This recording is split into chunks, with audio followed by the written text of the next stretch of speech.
Now Moses was keeping the flock in his father-in-law Jethro, the priest of Midian, and he led his flock to the west side of the wilderness and came to Horeb, the mountain of God. And the angel of the Lord appeared to him in a flame of fire out of the midst of a bush.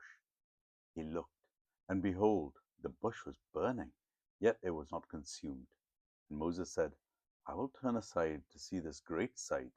Why, the bush is not burned. When the Lord saw that he had turned aside to see, God called him out of the bush. Moses, Moses. And he said, Here I am. Then he said, Do not come near.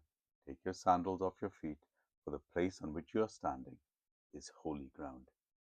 And he said, I am the God of your father, the God of Abraham, the God of Isaac, and the God of Jacob. And Moses hid his face, for he was afraid to look at God.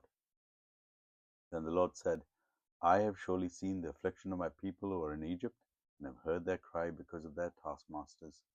I know their suffering, and have come down to deliver them out of the hand of the Egyptians, and to bring them up out of the land to a good and broad land, a land flowing with milk and honey, to the place of the Canaanites, the Hittites, the Amorites, the Perizzites, and the Hivites, and the Jebusites. And now, behold, the cry of the people of Israel has come to me, and I have seen the oppression with which the Egyptians oppress them. Come, I will send you to Pharaoh, that you may bring my people, the children of Israel, out of Egypt. And Moses said to God, Who am I that I should go to Moses and bring the children of Israel out of Egypt? And he said, But I will be with you, and this shall be a sign to you that I have sent you. When you have brought the people out of Egypt, you shall serve God on this mountain. Then Moses said to God, If I come to the people of Israel and say to them, The God of your fathers has sent me to you, and they ask me, What is his name? What shall I say to them? God said to Moses, I am who I am. And he said, Say this to the people of Israel, I am has sent you. And God also said to Moses, Say this to the people of Israel, The Lord, the God of your fathers, the God of Abraham, the God of Isaac, and the God of Jacob, has sent me to you. This is my name forever, and thus I am to be remembered throughout all generations. Go and gather the elders of Israel together and say to them, The Lord, the God of your fathers, the God of Abraham and Isaac and Jacob, has appeared to me, saying, I have observed you and what has been done to you in Egypt, and I promise that I will bring you out of the affliction of Egypt to the land of the Canaanites, the Hittites, and the Amorites, the Perizzites, the Hivites, and the Jebusites, a land flowing with milk and honey.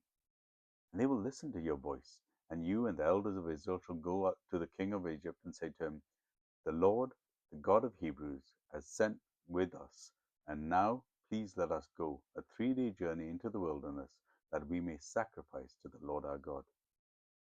But I know that the king of Egypt will not let you go unless compelled by a mighty hand.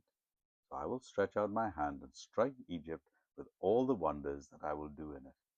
After that, he will let you go, and I will give this people favor in the sight of the Egyptians, and when you go, you shall not go empty.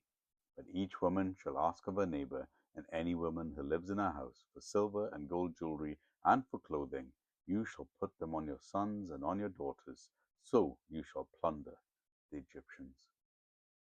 Exodus chapter 3.